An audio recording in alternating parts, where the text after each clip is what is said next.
Hello students, today we will study about activity 11.3, chapter 11, transportation in animals and plants, class 7, CBSE और NCERT science. Student activity 11.3 में हम आज ये समझने की कोशिश करेंगे कि प्लांट में किस तरह से ट्रांसपोर्टेशन होता है, स्टेम में से वाटर किस तरह से लीव्स के पास पहुंच जाता है। इस एक्टिविटी के लिए student we would require a glass tumbler, water, red ink, a tender herb, for example balsam, and a blade for this activity। कि हमें एक ग्लास टम्बलर यानी कि वाटर डालने के लिए ग्लास चाहिए, रेड इंक चाहिए। टेंडर हर्ब का मतलब ऐसा हर्ब, ऐसा प्लांट जिसका स्टेम टेंडर है यानी कि आसानी से बेंड हो जाता है, कट जाता है। एक ब्लेड। सबसे फर्स्ट हम क्या करेंगे कि pour water to fill 1/3 of the tumbler. Tumbler होता है गिलास जिसमें वाटर डालेंगे, उसका 1/3 पार्ट, यानी कि फुल नहीं करेंगे, हाफ से भी थोड़ा कम रखेंगे पानी को। Add a few drops of red ink to water. Water में थोड़ी रेड इंक के ड्रॉप डाल दिए। Cut the base of the stem of the herb and place it in the glass as shown in figure 1.8a। कि जैसा figure में दिखाया गया है, हर प्लांट के स्टेम को नीचे से कट करके बेस को ग्लास टम्बलर में डाल दिया जाएगा। Observe it the next day. और फिर उसे अगले दिन ऑब्जर्व करेंगे। जैसा देख सकते ग्लास में एक हर्ब प्लांट का स्टेम नीचे से कट करके उसमें डाल दिया गया है। Stem placed in A coloured water, colour water में उसको रखा गया है। और नेक्स्ट डे जब हमने प्लांट को ऑब्जर्व किया स्टूडेंट, आप देख सकते हैं फिगर 11.8b में, water move up in the stem.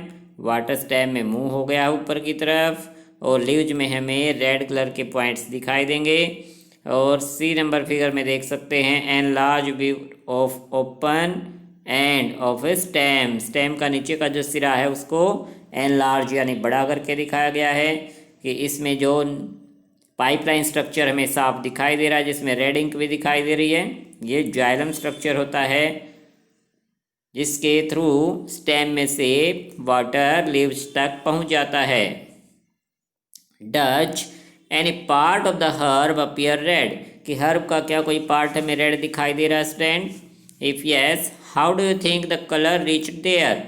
कि कलर वहाँ तक पहुँचा कैसे?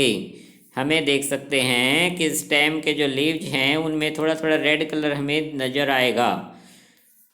और वहाँ तक कैसे पहुँचा? स्टेम में से होता हुआ कलर वाटर लीव्स तक पहुँच जाता है।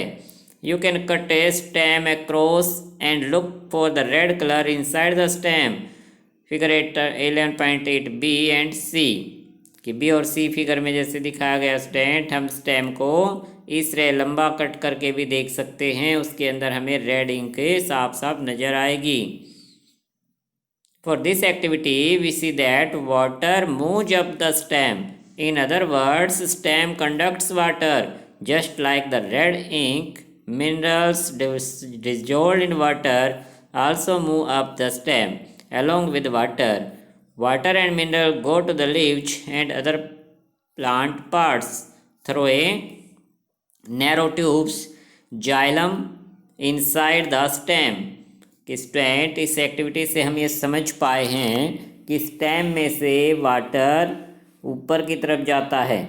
जो जाइलम स्ट्रक्चर रहता है, पाइपलाइन स्ट्रक्चर है, जाइलम कहा गया जिसे, जो नैरो ट्यूब्स यानी पतली पतली ट्यूब्स होती हैं एक तरह की स्टेम के अंदर, उसमें से वाटर ऊपर की तरफ जाता है। तो स्टेम क्या करता है? कंडक्ट्स वाटर, वाटर को एब्जॉर्ब कर लेता है, ऊपर की तरफ भेज देता है। और रेड इंक हमने इसलिए डाली ये समझने के लिए कि वाटर में जो मिनरल्स डिजोल्व होते हैं, जैसे रेड इंक वाटर में डिजोल्व हो गई थी, वो भी लीव्स तक पहुंच गई है। ठीक इसी तरह से वाटर में जो मिनरल्स हैं डिजोल्व हैं वो भी लीव्स तक पहुंच जाते हैं। अब बूजो के माइंड में आया student, Boojho wants to know why plant absorb a large quantity of water from the soil then give it off by transpiration. कि बूजो जानना चाह रहा है कि प्लांट सोइल में से ज़्यादा क्वांटिटी में वाटर एब्जॉर्ब क्यों करते हैं और फिर उसको ट्रांसपिरेशन प्रोसेस द्वारा आउट ऑफ बाहर निकाल देते हैं। कि ऐसा क्यों करते हैं प्लांट, इसके पीछे क्या उद्देश्य है उनका, इसे समझने के लिए हम ट्रांसपिरेशन प्रोसेस को समझते हैं। In class 6 you learn that plants release a lot of water by the process of transpiration.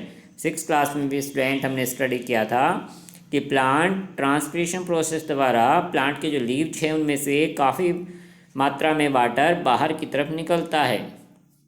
Plant से absorb mineral nutrients and water from the soil.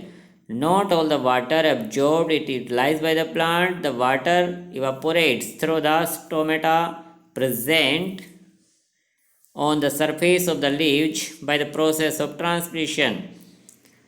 Student, plant minerals, nutrients और water ये सब soil में से absorb करते हैं, लेकिन वो प्लांट उस कंप्लीट वाटर को यूटिलाइज यानी यूज नहीं कर पाते, इसलिए वाटर को इवापोरेट कर देते हैं। लीव्स में जो स्टोमेटा यानी स्मॉल पोर्स हैं उनमें से बाहर निकाल देते हैं, क्योंकि जो एक्स्ट्रा वाटर है उसे प्लांट को उस वाटर की आवश्यकता नहीं है, इसलिए ट्रांसपिरेशन प्रोसेस द्वारा उसे इवापोरेट कर देते हैं। The evaporation of water from leaves generates A suction pull, the same that you produce when you suck water through a straw, which can pull water to great heights in the tall tree. Transpiration also cools the plant. कि transpiration process के student 2 benefit हैं plant को।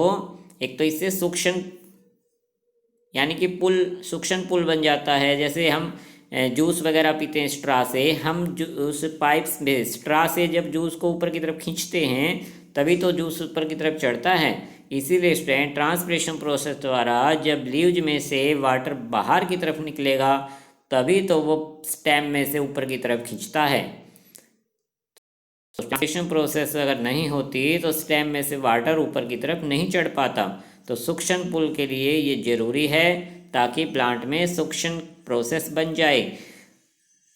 अब roots तो water को absorb कर लेती हैं, लेकिन स्टेम में से ऊपर कैसे चढ़ेगा जब सुक्शन प्रोसेस स्टार्ट हो गया। यानी ट्रांसपिरेशन प्रोसेस ही सुक्शन प्रोसेस को जनरेट करती है। और सेकंड बेनिफिट स्टूडेंट क्या है ट्रांसपिरेशन प्रोसेस से, प्लांट का जो टेम्परेचर है वो कूल रहता है। प्लांट का जो टेम्परेचर कूल रहता है वो प्लांट्स को ज़्यादा वार्म अप नहीं होने देते। सो स्टूडेंट ट्रांसपिरेशन प्रोसेस का प्लांट के लिए यही बेनिफिट है। यहाँ तक स्टूडेंट आज आपको रिवाइज करना चैप्टर को। नेक्स्ट टाइम हम इस चैप्टर से रिलेटेड इंपॉर्टेंट कीवर्ड्स की डेफिनेशन समझेंगे, उन्हें लर्न करेंगे। और इसके बाद व्हाट यू हैव लर्न के जो पॉइंट है स्टूडेंट, इन्हें आपको ज़रूर याद कर लेना चाहिए ताकि कंप्लीट चैप्टर आपको रिवाइज हो जाए। So students what you have learn के पॉइंट आपको अपने आप रीड करने हैं, इनको रिवाइज करना है, लर्न करने की कोशिश करना है। ये अगर आपको लर्न हो जाते हैं तो बहुत से पॉइंट तो हमें कीवर्ड्स की डेफिनेशन में काम आ जाते हैं, कुछ पॉइंट्स हमें एक्सरसाइज में भी काम आ जाते हैं। इसलिए चैप्टर को आप अच्छे से क्लियर कर लें, समझ लें, ताकि एक्सरसाइज लर्न करने में कोई डिफ़िकल्टी ना आए। Okay student, thank you.